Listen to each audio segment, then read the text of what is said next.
risiko mempengaruhi di industri perkebunan.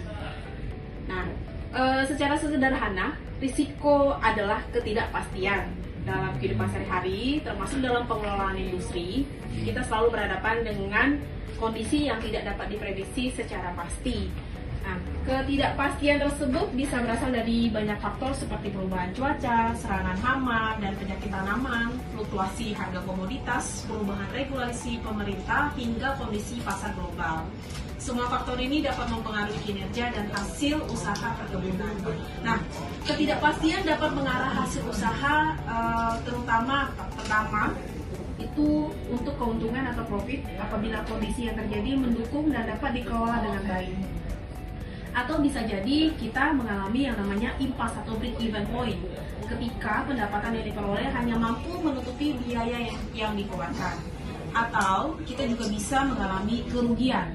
Nah, kerugian ini terjadi karena risiko yang muncul tidak dapat kita antisipasi atau dampaknya lebih besar dari kemampuan kita mengendalikan yang bisa kita kendalikan. 3.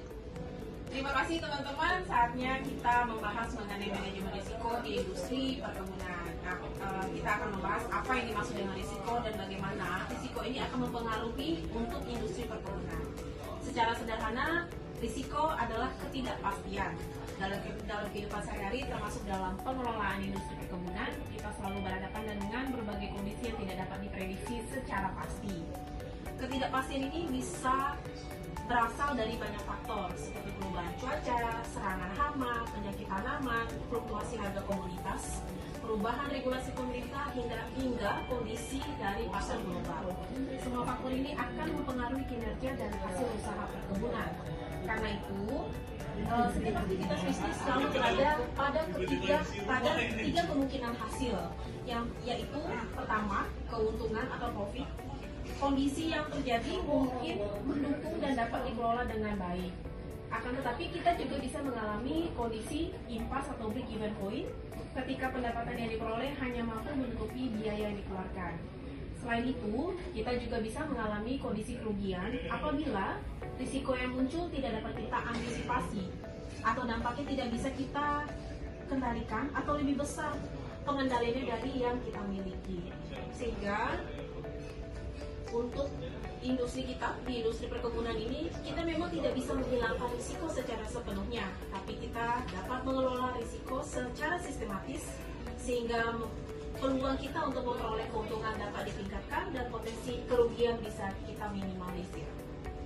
Tentunya kita akhirnya memahami mengenai berbagai sumber risiko yang dihadapi di industri perkebunan.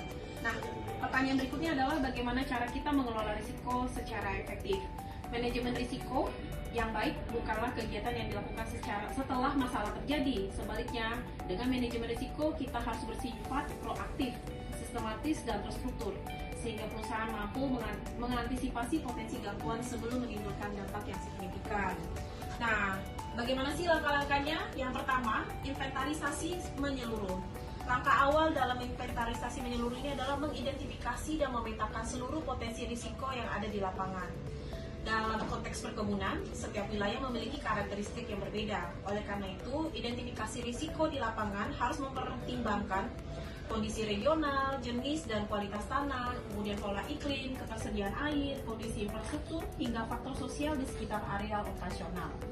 Prinsipnya, kita tidak dapat mengelola risiko yang belum kita kenali, sehingga penting sekali untuk kita menginventarisasi keseluruhan yang ada di masing-masing regional kita. Kemudian langkah kedua adalah klasifikasi akurat. Setelah kita berhasil mengidentifikasi, kemudian kita mengelompokkan dan mengklasifikasi secara tepat. Tidak semua faktor memiliki pengaruh yang sama terhadap operasional. Oleh karena itu, kita perlu membedakan mana faktor yang dapat mengurangi risiko dan mana faktor yang dapat menjadi pemicu.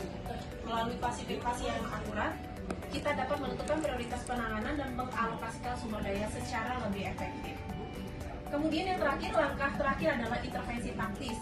Setelah mengetahui sumber risiko dan tingkat prioritasnya, kita kemudian menyusun tindakan pengendalian atau mitigasi. Nah, mitigasi ini bertujuan untuk mengurangi kemungkinan terjadinya risiko, mengurangi dampak jika terjadi, atau meningkatkan kemampuan perusahaan dalam merespon dengan cepat. Contohnya, dapat berupa penyusunan sistem peringatan dini, penerapan praktik budidaya yang lebih adaptif terhadap iklim, penguatan pengendalian hama dan penyakit, diversifikasi sumber daya, maupun penyusunan kontingensi ketika terjadi kondisi darurat.